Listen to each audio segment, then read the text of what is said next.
गौतम बुद्ध के अनुसार मौन रहने की शक्ति इतनी ज्यादा है कि यह आपकी सारी चिंता, आपके सारे टेंशन और आपके सारे तनाव को चुटकी में खत्म कर देती है और आपको एक ऐसा मनुष्य बना देती है जिस मनुष्य से बात करने के लिए दूसरे लोगों की बहुत इच्छा होती है।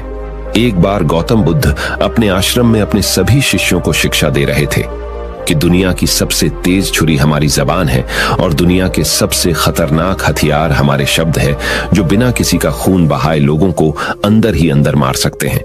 हमारे शब्द हमारी ताकत हो सकते हैं उसी के साथ, लेकिन यह हमारी सबसे बड़ी कमजोरी भी हो सकते हैं अगर हमें नहीं पता कि कब, कहां और क्या और कितना बोलना है। यदि हम सही समय पर सही इरादे के साथ सही शब्दों का प्रयोग करते हैं तो यह हमें एक सफल व्यक्ति बनाता है। लेकिन अगर हम सही समय पर सही इरादे से सही शब्दों का इस्तेमाल नहीं करते तो यह हमारे जीवन को नर्क से बदतर बना सकता है। तो दोस्तों, आज की स्टोरी के माध्यम से मैं आपको बताने वाला हूं कि चुप रहकर कैसे हम अपने जीवन को बदल सकते हैं। आपको चुप रहने की शक्ति का एहसास इस वीडियो में होने वाला है। वीडियो शुरू करने से पहले कमेंट बॉक्स में नमो बुद्धाय लिखकर वीडियो को लाइक जरूर करें। तो चलिए शुरू करते हैं। इस कहानी को जापान में एक बहुत ही प्रसिद्ध बौद्ध भिक्षु रहा करते थे। उनका नाम रिसाई था। रिसाई अकेले रहते थे। दुनिया के शोर शराबे से दूर जंगल में वो रहते थे और वह बड़े ही ध्यानी और प्रभु भक्त व्यक्ति थे, इसलिए वह पूरे जापान में बहुत अधिक प्रसिद्ध थे। एक दिन एक राजकुमार रिसाई के पास आया और बोला, हे प्रिय भिक्षु, मैं हमेशा थका हुआ, निराश और परेशान महसूस करता हूँ। मेरा मन बहुत अशांत रहता है। हालांकि मेरे पास सब कुछ है, दौलत, शोहरत, सुख सुविधाएं जो हर व्यक्ति चाहता है या पाने की इच्छा करता है, लेकिन फिर भी मेरे अंदर इतनी अशांति और चिंता क्यों है? रिसाई ने उसकी बात बहुत ही ध्यानपूर्वक सुनी और कुछ सोचने के बाद कहा, तुम इस प्रश्न का उत्तर जानते हो, बस तुमने कभी इस प्रश्न को हल करने की कोशिश नहीं की है। रिसाई ने आगे कहा, मैं एक रिसर्च करना चाहता हूं, क्या तुम मेरा साथ उसमें दोगे? इस रिसर्च के बाद तुम्हारे जीवन में किसी भी तरह की अशांति और चिंता नहीं रहेगी। ये बातें सुनकर राजकुमार बहुत हैरान था। उसने रिसाई से कहा, बताइए, मुझे क्या करना होगा? अपने मन की शांति के लिए मैं कुछ भी करने को तैयार हूं। राजकुमार की इन्हीं बातों को सुनकर भिक्षु ने कहा, तो फिर आप अगले 15 दिन के लिए मेरे आश्रम में रहोगे और एक सामान्य व्यक्ति की तरह अपना जीवन व्यतीत करोगे और इन 15 दिनों में तुम अकेले और चुपचाप रहोगे, जितना हो सके कम बोलोगे। राजकुमार उस भिक्षु की बातें सुनकर सहमत हो गया। पहले दिन राजकुमार को लगा कि उसका मन सामान्य से अधिक अशांत और विचलित है। उसके मन में तरह तरह के विचार आ रहे हैं थे और वह आम लोगों की तरह जीवन जीने में असहज महसूस कर रहा है। उसे अंदर से बोलने की इच्छा हो रही थी, लेकिन वह चुपचाप रहा। उसके मुंह से एक भी शब्द नहीं निकला, बस वह चुपचाप बैठा रहता। लेकिन रात होते होते उसे अंदर ही अंदर शांति का अनुभव होने लगा। उसके लिए यह अनुभव अजीब था। वह खुद से पूछ रहा था कि वह अंदर ही अंदर इतना खुश क्यों है और उसकी आंतरिक बेचैनी और चिंता कम क्यों होने लगी है। अगले दिन राजकुमार अकेला चुपचाप बैठा रहा और वह प्रकृति को निहार रहा। वह पौधों को, फूलों को, आकाश में उड़ रहे पक्षियों को, वह अपने जीवन में पहली बार यह अद्भुत दृश्य महसूस कर रहा था कि उसके पास कितनी सुंदरता है। वह दिन भर प्रकृति की सुंदरता को निहारता रहता और उसकी ताजगी को महसूस करता रहता। इसी तरह से 10 दिन बीत गए और उसके मन की सारी बेचैनी, सारी हलचल, सारी उथल पुथल और सारा तनाव गायब हो गया। 11वें दिन की सुबह राजकुमार फिर से एकांत में बैठ गया और कुछ ही मिनटों में उसकी आंखें अपने आप बंद हो गईं और वह गहरे ध्यान में चला गया। वह पूरे दिन वहीं पर आंखें बंद करके बैठा रहा और गहरे ध्यान में डूबा रहा। ना कोई शब्द, ना कोई चिंता। राजकुमार भीतर से असीम शांति और आनंद से भर गया। राजकुमार अपने बाकी के 4 दिन इसी तरह गहरे ध्यान में व्यतीत करने के बाद 15 दिन बाद रिसाई के सामने प्रस्तुत हुआ और रिसाई को प्रणाम करके बोला, प्रिय भिक्षु, मुझे उत्तर मिल गया कि मेरे मन में इतनी उथल पुथल और चिंता क्यों थी।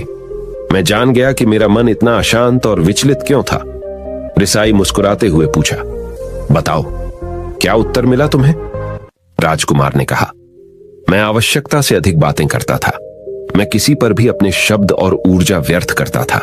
मैं दिन भर अपने लोगों से फालतू की बातें करता रहता और फिर उन्हीं के बारे में अकेले में सोचता रहता। और ज्यादातर समय नकारात्मक ही सोचता रहता। इस तरह मैं बस अपना समय बर्बाद कर रहा था।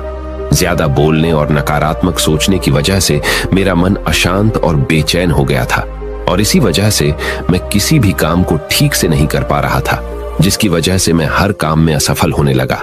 और फिर इन्हीं लगातार मिलने वाली असफलताओं की वजह से ही मैं और भी उदास और चिड़चिड़ा हो गया।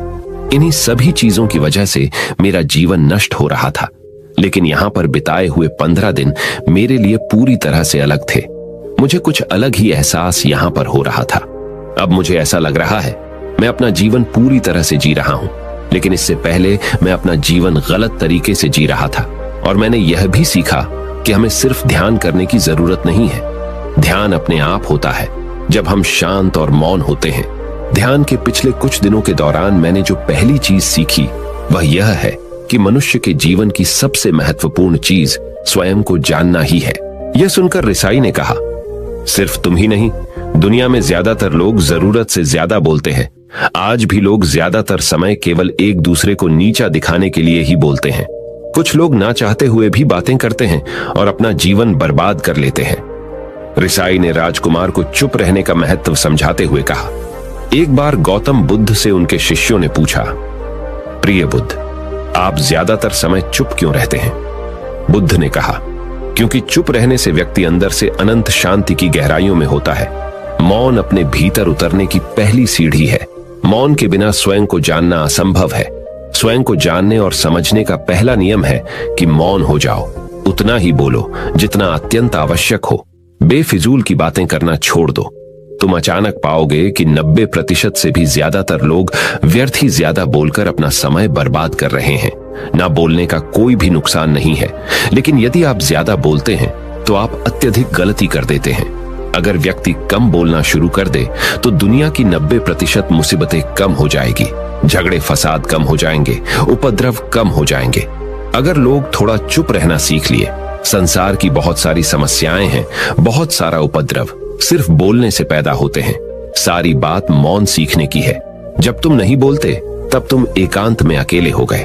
भरे बाजार में भीड़ में खड़े हो नहीं बोलते। हिमालय के शिखर में पहुंच गए। जिसने मौन की कला जान ली वो भीड़ में भी अकेले होने की कला जान लेता है। एकांत में तो आदमी स्वर्ग में है। दूसरे की उपस्थिति ही बेचैनी पैदा करती है। पहले तुम्हें चुप रहने की शक्ति को धारण करना होगा। इससे तुम अधिकतर ऊर्जा को बचा लोगे और फिर इस स्थिति में पहुंच जाओगे कि तुम कम बोलने लगोगे। अगर तुम किसी के यहां पर जा रहे हो और परेशान हो जाओ तो ऐसे में उचित है कि आंखें बंद कर लो और अपने में खो जाओ। वहां से आपको ताजगी महसूस होगी, क्योंकि तुम्हारे अंदर ही जीवन का वो स्रोत छिपा हुआ है। वह किसी दूसरे में नहीं है। इसके बाद राजकुमार उस रिसाई से पूछते हैं, आखिर कौन हमें अपने अंदर तक लेकर जाएगा? ये बातें सुनकर रिसाई बुद्ध कहते हैं, तुम्हें स्वयं ही अपने अंदर उतरना होगा और वहीं से परम राज्य जीवन का आनंद ले पाओगे। आनंद का यहीं से जन्म हुआ है। यहीं से तुम मौत में डूब जाओगे। यही तुम्हारा सूरज उदय होगा और यहीं से अस्त होगा। इसी प्रकार तुम बार बार इबकी लगाओ।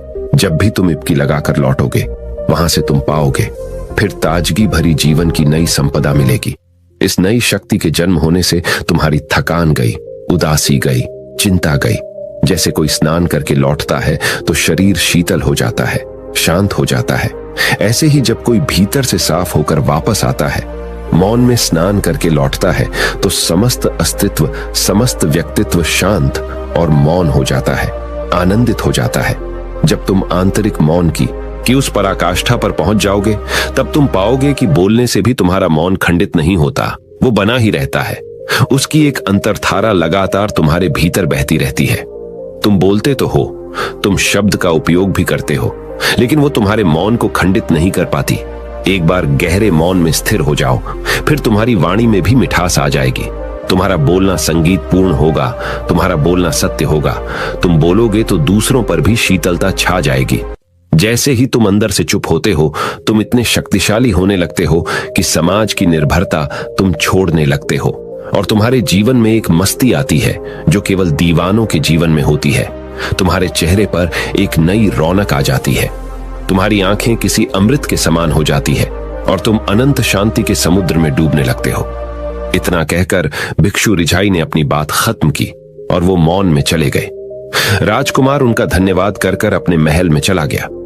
दोस्तों, आपने भी अनुभव किया होगा कि बहुत ज्यादा बात करने से दिमाग अशांत हो जाता है, जिससे हम अपने दिमाग पर नियंत्रण खो देते हैं और साथ ही अपना ध्यान भी खो देते हैं। जो लोग बहुत ज्यादा बोलते हैं उनके पास किसी एक काम पर ध्यान केंद्रित करने की काबिलियत नहीं होती। वो अपने किसी भी लक्ष्य पर पूरी तरह से ध्यान केंद्रित नहीं कर पाते। अगर हमारा दिमाग एक जगह केंद्रित नहीं है तो हम जीवन की सच्चाई नहीं समझ पाते और ना ही मनचाही सफलता कभी हासिल कर पाएंगे। इसके अलावा भी आपने देखा होगा कि जो लोग अधिक बोलते हैं वो अक्सर लोगों के बीच हंसी का पात्र बन जाते हैं, और जो लोग कम बोलते हैं और अपनी बात पर कायम रहते हैं उन्हें लोगों से सम्मान मिलता है। लोग उनकी बातों को सुनते हैं और उन पर भरोसा भी करते हैं। जो लोग जरूरत से अधिक बोलते हैं और अपने विचारों के बारे में पक्के नहीं होते, उनका दिमाग स्थिर और विचलित रहता है, शोर से भरा रहता है, और एक अशांत दिमाग वाला व्यक्ति जीवन में किसी भी चीज में सफल नहीं हो पाता, क्योंकि वह किसी भी काम में फोकस नहीं कर पाता। यदि किसी व्यक्ति को यह पता है कि उसे कब, कहां और क्या बोलना है, तो वह व्यक्ति सच में बहुत बुद्धिमान है, और ऐसा व्यक्ति जहां भी जाता है उसका व्यक्तित्व आकर्षण का केंद्र बन जाता है, और वह जो कुछ भी करता है उसमें सफल अवश्य होता है। अगर हम किसी महान और सफल व्यक्ति के व्यक्तित्व को गहराई से देखें तो पाएंगे कि वो कम बोलते हैं और कम से कम शब्दों में अपनी बात खत्म कर देते हैं। वो बोलने से पहले वो चीजों और जिसके बारे में उसे बोलना है उनके बारे में गहराई से सोचते हैं। लेकिन जो लोग बहुत ज्यादा बोलते हैं, बहुत बार वो झूठ भी बोलते हैं और अपनी बातों से दूसरों के मन और विचारों पर कचरा डालते रहते हैं। वह ज्यादातर समय दूसरों की बुराई करते रहते हैं, इसलिए उनके अपने भी उनसे नफरत करने लगते हैं और उनसे बचने की। सभी शिष्यों ने अपनी शक्ति के अनुसार छोटे बड़े संकल्प लिए और गुरु को अपने अपने संकल्प के बारे में बताकर वहां से चले गए। लेकिन वह शिष्य जो खुद को सबसे अलग और बड़ादा दिखाना चाहता था, वह सीधे गुरु की कुटिया में पहुंच गया और बोला, मैं कोई छोटा मोटा संकल्प नहीं लेना चाहता, बल्कि खुद की ही जैसे एक बड़ेढ़ा और महान संकल्प लेना चाहता हूं। कृपया आप ही बताएं, क्या संकल्प लेना चाहिए? उसकी यह बात सुनकर गुरु मुस्कुराए और बोले, क्या तुम मेरे द्वारा दिए गए संकल्प को पूरा कर पाओगे? क्या तुम्हारे लिए उसे पूरा करना संभव होगा? शायद नहीं।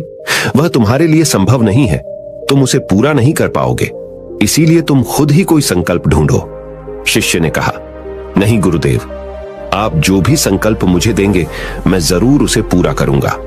गुरु ने कहा, ठीक है, तो तुम अगले 1 महीने तक चुप रहोगे, मुंह से एक शब्द भी नहीं निकालोगे, यही तुम्हारा संकल्प है। शिष्य ने कहा, गुरुदेव, यह भी कोई संकल्प है? यह तो बहुत ही आसान है, 1 महीने तक चुप ही रहना है। आप कोई बड़ेढ़ा संकल्प दीजिए जो मेरी योग्यता के लायक हो, जिसे पूरा करने में मुझे समस्या हो। गुरु ने कहा, पहले तुम इस संकल्प को तो पूरा करके दिखाओ।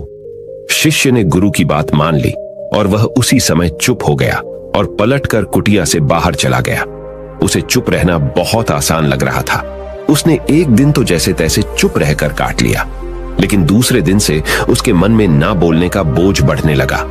तीसरे दिन उसे भारीपन महसूस होने लगा और चौथे दिन उसके अंदर एक अजीब सी बेचैनी होने लगी, क्योंकि आसपास आश्रम के सभी शिष्य एक दूसरे से बातें कर रहे थे।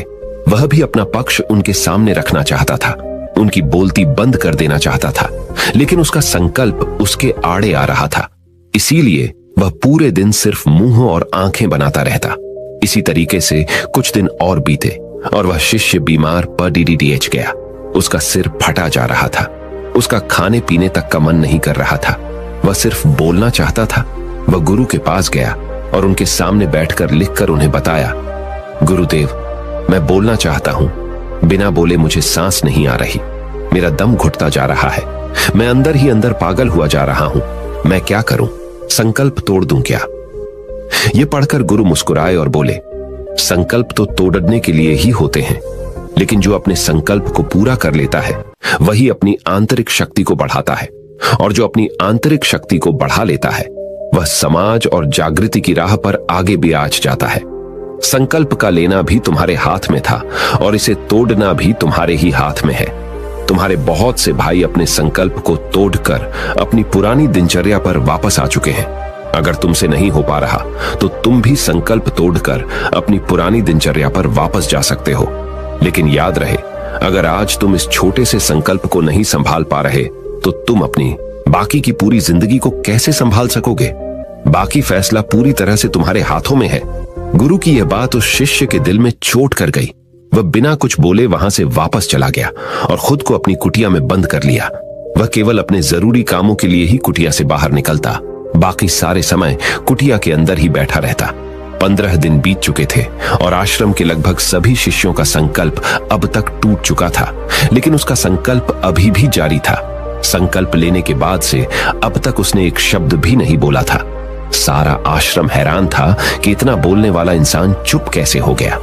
15 दिन बीतने के बाद वह दोबारा अपने गुरु के पास गया और लिखकर बताया है, गुरुदेव, मैं बाहर से तो चुप हूं, लेकिन मेरे भीतर बहुत सी आवाजें हैं, बहुत सी चीख पुकार और शिकायतें हैं। मैं अंदर ही अंदर बात करता रहता हूं। मेरा मन तरह तरह के प्रश्न पूछता रहता है। मैं बाहर से जितना मौन हूं, भीतर से उतने ही शोर शराबे से भरा हुआ हूं। क्या इस तरह से मेरा संकल्प अभी भी जारी है? गुरु ने कहा, हां, तुम्हारा संकल्प अभी भी जारी है, लेकिन जब तक लोगों की यह आवाजें तुम्हारे कानों में पेटी देती रहेंगी, तुम्हारा मन बोलता रहेगा, क्योंकि इसे तो आदत है बोलने की। तुम भले ही बाहर से चुप रहो, लेकिन तुम अंदर ही अंदर बोलते रहोगे। तुम्हें इन बातों से, इन आवाजों से दूर जाना पड़ी रहेगा। शिष्य गुरु को प्रणाम कर वहां से चला जाता है और सुबह होते ही अपनी कुटिया छोड़कर जंगल की तरफ चला जाता है। कई दिन बीत जाते हैं, संकल्प का समय भी पूरा हो जाता है, लेकिन शिष्य लौट कर नहीं आया। आश्रम में सभी को डर था कि कहीं जंगली जानवर ने उसे खा ना लिया हो। इस बीच उसे ढूंढने की बहुत कोशिश की गई, लेकिन वह कहीं नहीं मिला। सभी गुरु भाइयों ने मान लिया था कि जंगली जानवरों ने उसे अपना शिकार बना लिया है, लेकिन गुरु को ऐसा नहीं लगता था। एक दिन आश्रम का एक अन्य शिष्य गुरु के पास आया और बोला, गुरुदेव, हमारे उस अधिक बोलने वाले भाई के साथ क्या हुआ होगा? क्या जानवर ने उसे मार दिया होगा? गुरु ने कहा, हो सकता है कि जानवरों ने उसे अपना शिकार बना लिया हो, लेकिन उसके न लौटने की एक दूसरी वजह भी हो सकती है।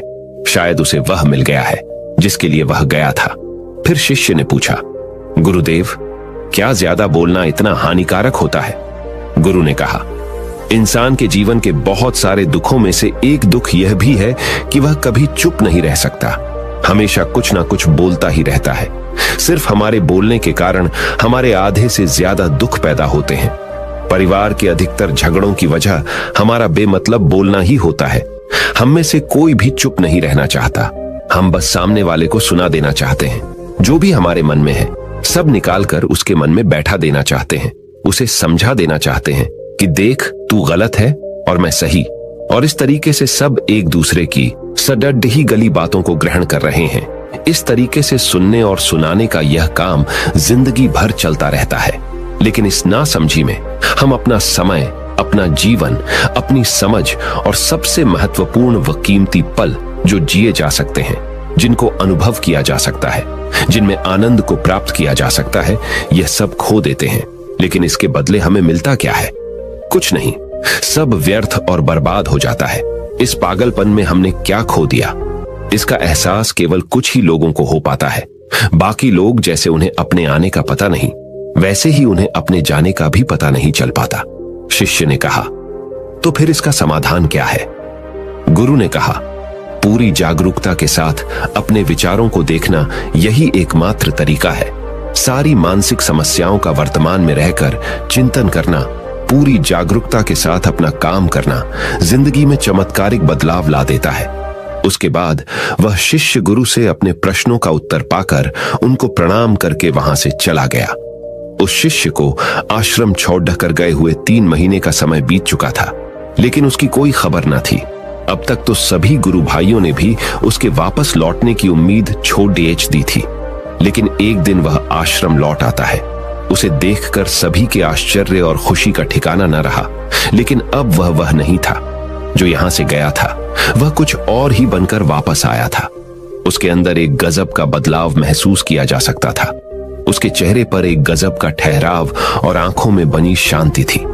आश्रम में आते ही सभी गुरु भाइयों ने उसे चारों तरफ से घेर लिया और बातें करने लग गए। वह भी अपने गुरु भाइयों से बातें करने लगा।